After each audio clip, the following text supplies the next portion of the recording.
This week on Vaticano, Pope Francis canonizes 35 new saints, among them 3 teenage martyrs from Mexico.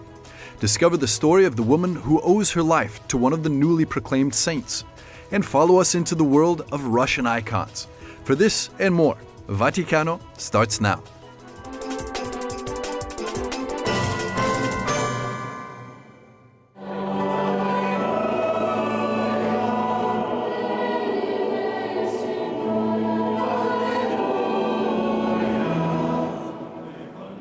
Sanctus esse decernimus et definimus, ac sanctorum catalogo ascribimus, statuentes eos in universa ecclesia, inter santos pia devotione recoli devere, in nomine Patris et Filii et Spiritus Sancti. Amen.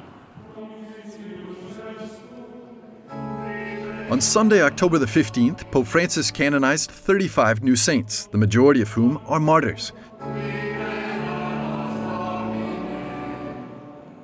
30 are priests and lay people from Brazil, who were all killed during the anti-Catholic persecutions by Dutch Calvinists.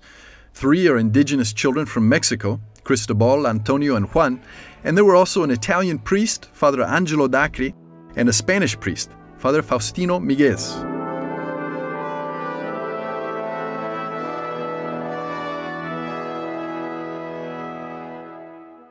In his homily, the Holy Father explained the parable of the wedding banquet.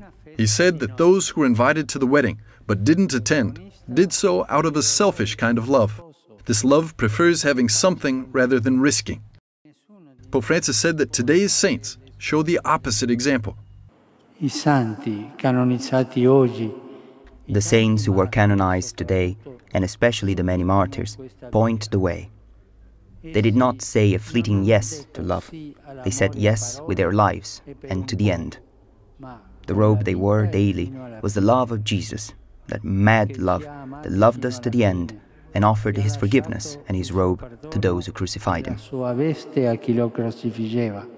The Pope explained that the white robe we get during our baptism signifies a wedding garment for God.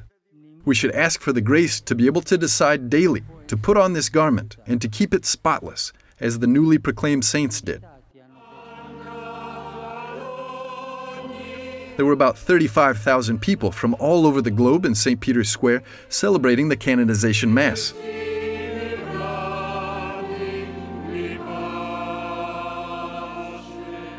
After the celebration, the Holy Father greeted all pilgrims and announced a piece of good news for South America.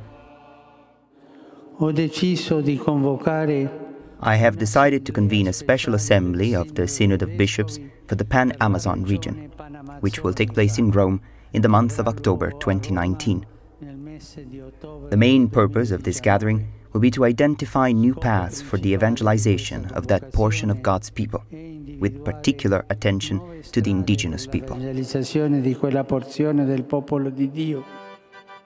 Pope Francis said that the newly canonized saints would intercede for this special synod and concluded the Mass with the Angelus prayer. Angelus Domini nunciavit Mariae.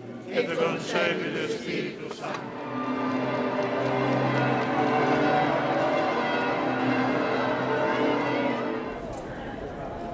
A few days before the canonization, we met with a woman who owes her life to one of the new saints. Me llamo Verónica, vengo desde Chile. My name's Veronica. I'm from Chile. I'm here at the Vatican and I'm very excited. I've come to take part in the canonization Mass of Father Faustino. He's a blessed who's now going to become a saint thanks to Pope Francis.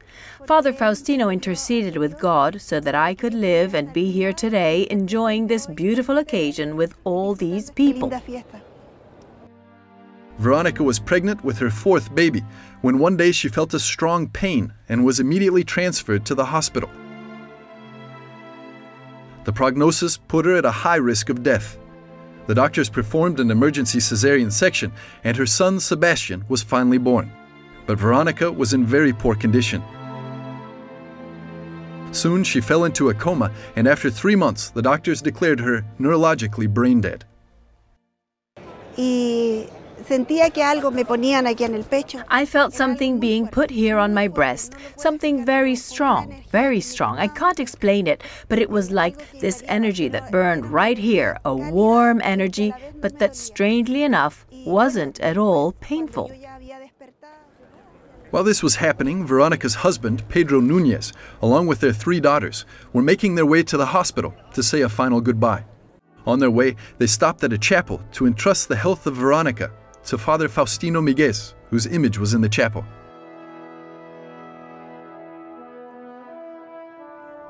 When Pedro Núñez finally arrived at the hospital with his children, his wife Veronica was miraculously holding the small newborn in her arms. Soon afterwards, she started to recover in spite of the previous scientific medical prognosis.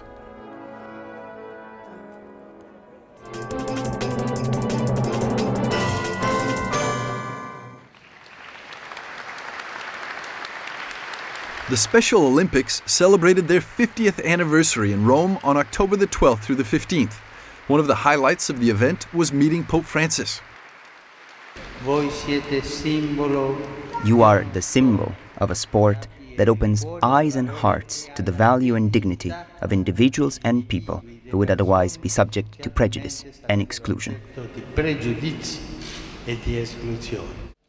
In the Apostolic Palace, the Holy Father welcomed around 350 participants from various parts of Europe, who were all taking part in an event called We Change the Game with Play Unified. Tim Shriver, John Kennedy's nephew, is the president of this worldwide association. We met up with him after the papal audience to find out how the meeting with the Pope went. I mean, it was actually an extraordinary experience, mostly because of what happened that wasn't scripted. One of our young athletes, a little young woman with Down syndrome, just 3 years old, went up to present the Pope with a bright red pair of Special Olympics tennis shoes, sneakers. They ended up in a long conversation, the two of them, the Pope seeming not to want to be interrupted while he was talking to Gemma.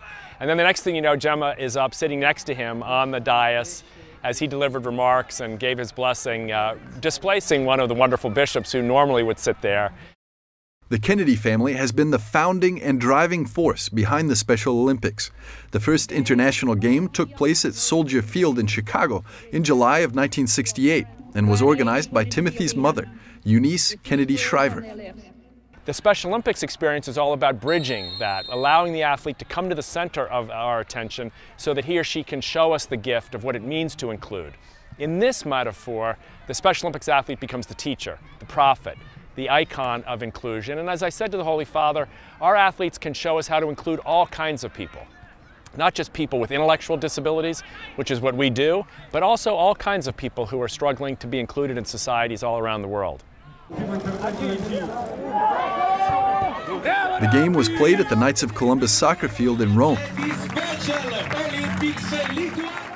The aim of this sporting event is to bring together athletes with and without disabilities, playing together and sharing the same values.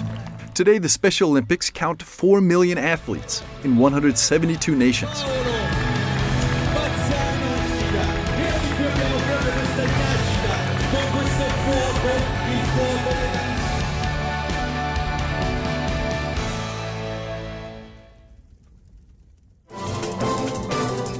Thanks for watching. Get ready to take a look at Holy See diplomacy in action. More on Vaticano begins now.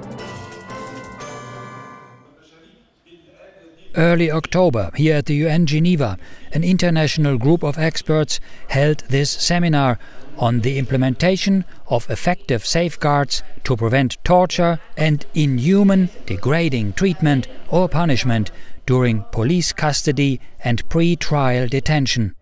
Worldwide experience shows that it is in the first hours after arrest that the risk of abuse is highest. This Chicago cop was charged for attacking this detainee. Torture is a severe violation of human rights that can never be justified, even during wartime or when national security is under threat. Torturing people is a mortal sin. It's a very serious sin. We spoke with the Apostolic Nuncio to the UN Geneva about the subject matter. We all know this is a common conviction that cruel treatment and any kind of mismanagement of human being is a terrible crime. No? Unfortunately, stays with us. What can the Catholic Church contribute to protect the dignity of these people? We can do many things, and we have to be close to these people. I think especially by attracting public attention. They are spiritually without orientation, and also they need some material help. And also all this can be done through institutions. And I think the Catholic-inspired institutions are doing its best. The local Catholic Church or the Holy See make a bilateral agreement with the Ministry of Internal Affairs on the specificity how to assist people in the prison. The Church's objective is not punishment, but to restore. And often, pastoral ministry in the prisons are first step toward a recuperation, which is the only goal that we can have in the society. Prison ministry is something you hate to do when you're going, but you're happy when you're coming home, because you know you've done something very good. When you come out of love, and they know that, that's healing. That's why Jesus said, I was in prison, you came to visit me. Aside from religious organizations, the UN Voluntary Fund for Victims of Torture helps victims like these through psychological therapy to get back on their feet.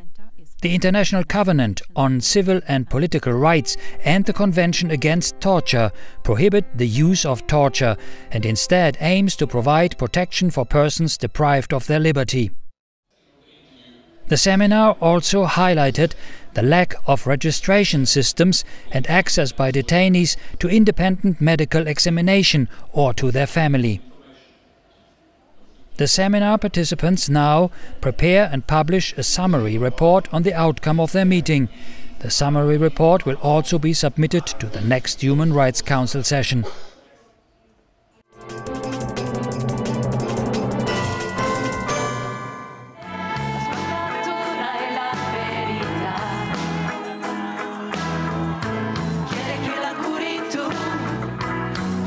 On Saturday, October the 14th, Pope Francis welcomed members of the Vincentian family, who gathered in Rome to celebrate 400 years since the foundation of their charism.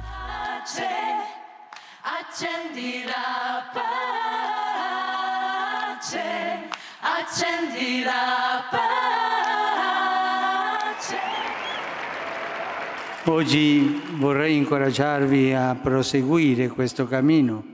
I would like to encourage you today to continue this journey, and I shall propose 3 simple verbs which I believe are of great importance to the Vincentian spirit as well as to the Christian life in general: to adore, to welcome, and to go. Andare. Pope Francis explained that to adore means to stand before the Lord with respect and silence, giving Him the priority in life. To welcome means to understand that life and time are not our own private property, said the Pope, but a gift from God that should be shared with our neighbor. To go is ultimately the fulfillment of love, which is dynamic. San Vincenzo lo ha detto bene. As Saint Vincent de Paul said, our vocation is not merely to go to one parish or diocese, but to go throughout the earth. But to do what? To inflame the hearts of men, doing what the Son of God did. He who came to bring fire to the world, to inflame it with His love.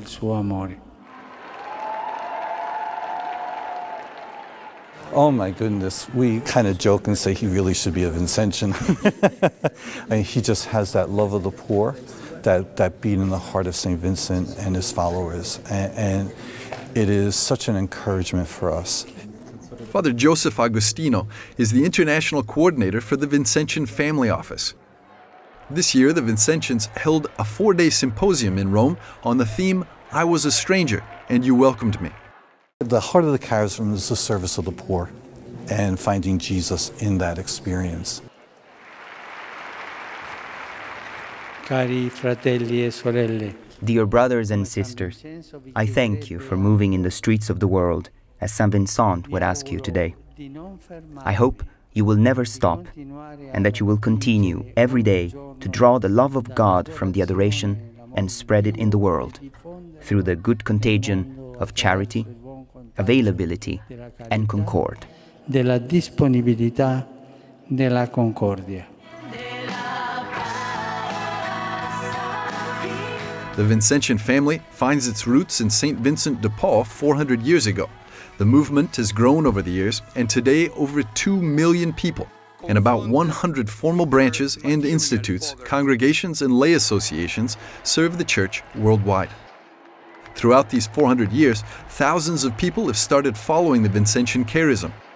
Pablo Moreno, director of Contracorriente Productions, filmed the movie based on the life of one Vincentian consecrated sister entitled Red de Libertad, Network of Freedom. It's first of all a story we were assigned. The Vincentian family, which celebrates its 400th anniversary this year, wanted a figure able to represent its charism. The Spanish actress Assumpta Serna plays the role of Helena Studler in the movie. To me, this means not only a show that people pay attention to in itself, but a lot of times also reflection, so that the message can sink in. This is, in a nutshell, seeing cinema as service. Red de Libertad, Network of Freedom, is about the story of Sister Helena Studler, a woman who lived in France during the first half of the 20th century. She was an eyewitness to the barbarity of what was going on in the place she lived, in Metz, northern France, when the area was invaded by the Nazis during World War II.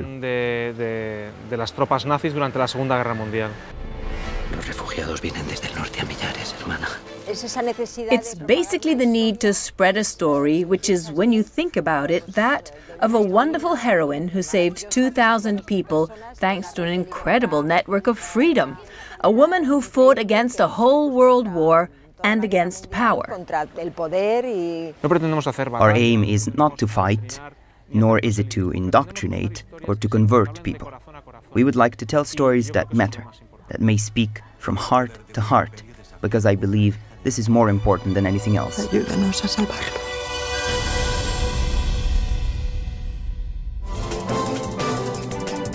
Thanks for watching. Stick around for more on Vaticano.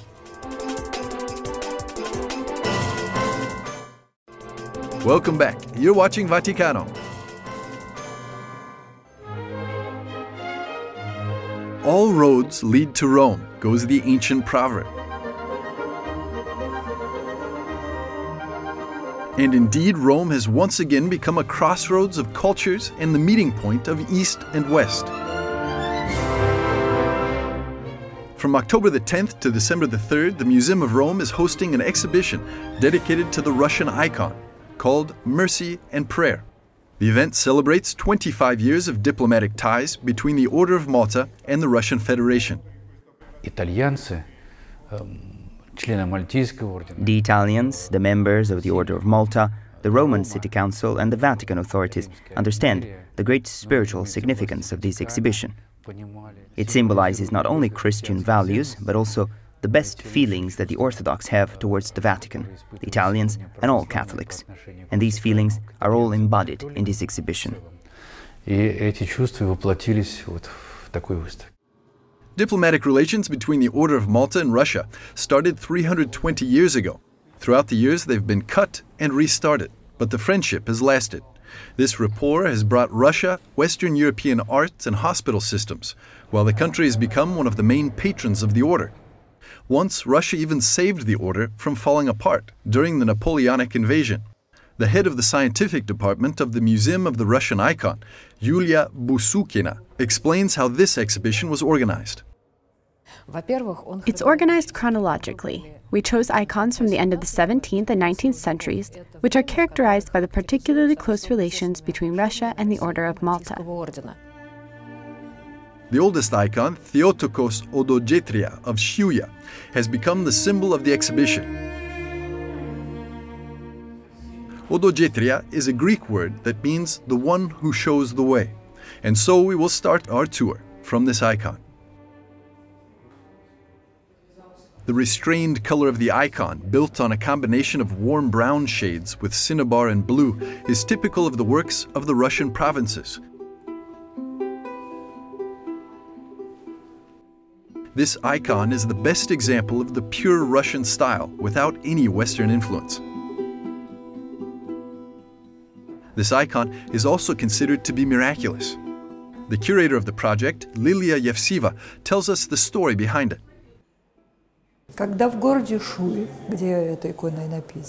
This icon was painted in the 17th century in the city of Shuya. At that time, there was a terrible plague. The people there commissioned an artist the icon of the Hodegetria as a prayer for the cessation of the plague, because each icon was perceived as a prayer in itself. And the artist began to paint. But at night, a miracle happened. The pose of the infant Christ changed. His legs miraculously lifted.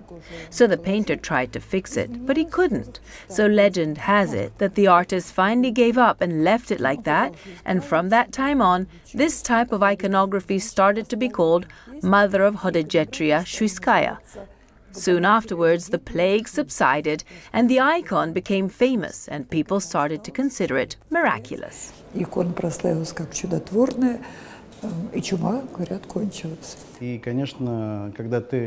When you touch these icons, you can understand how many people prayed before them.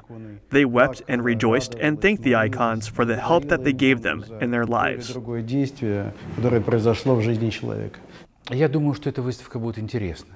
I think that this exhibition is interesting because the Russian icon has absorbed all the best traditions of the Italian primitives while managing to retain its Byzantine roots. All of this was processed by the Russian creative mind so that the Russian icon finally acquired its own national character. Between the 17th and 18th centuries, the tradition of the icon was greatly influenced by the Baroque movement, primarily from Italy. The general light color range of this icon of the Resurrection, as well as the play of color of pink, blue, and silver, is typical of the Rococo style. Another good example of the fusion of the two cultures is the icon of the Holy Trinity. It's unusual for Russian images to display such a dynamic composition and the active movements of the angels or the detailed background, which are typical elements of Baroque. Thematic framework. Naturally, we preferred the most important Christian stories. These are images of Christ, images of the Mother of God, images of the mainly revered saints. Many people have come to the church through the icon. So through this exhibition, with the icon, a new spiritual world can be opened. The theologian and philosopher Pavel Florensky writes extensively about this and says that modern people in particular, many of them actually, discover the world of religion through the icon. In addition to this, we also created a timeline which stretches from the late Middle Ages to the present. What we see now behind me is Tatlin's icon, defined as a sort of avant-garde icon, as it is an icon tempera painting technique on wood. And then the Mother of God by Dmitry Gutov, which reproduces a 13th century icon but in a completely different technique. Oranta, this is already an object of the 21st century.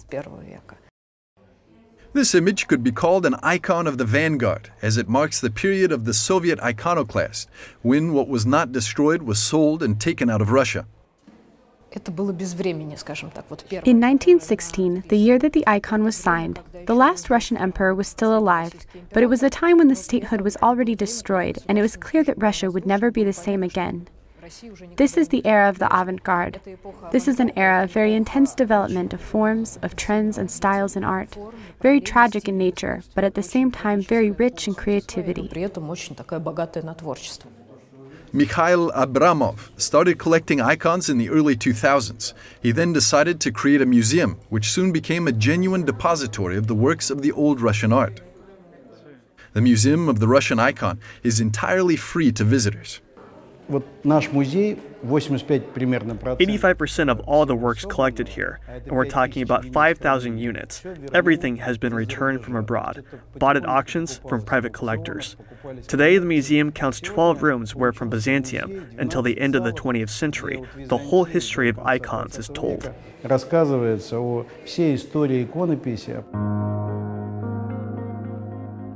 The most recent piece is a metal construction based on the Russian icon Our Lady Panagia, Our Lady Most Holy. If you look at it from the front, you see the icon. But if you take one or two steps to the side, everything turns into chaos, into the same piled-up forms as Tatlin's avant-garde icon. So, in this image, we can see the way from chaos to cosmos.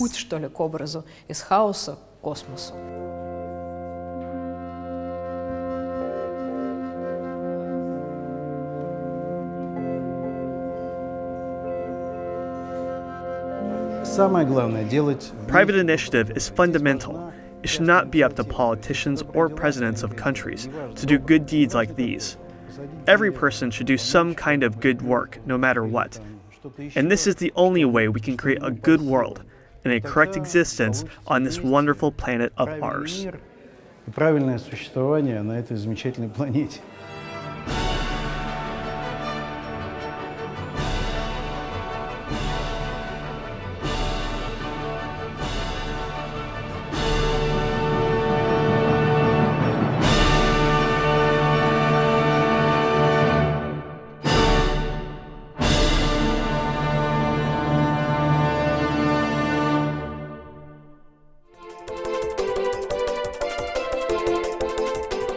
Join us next week on Vaticano and learn more about the Christian origins of Halloween.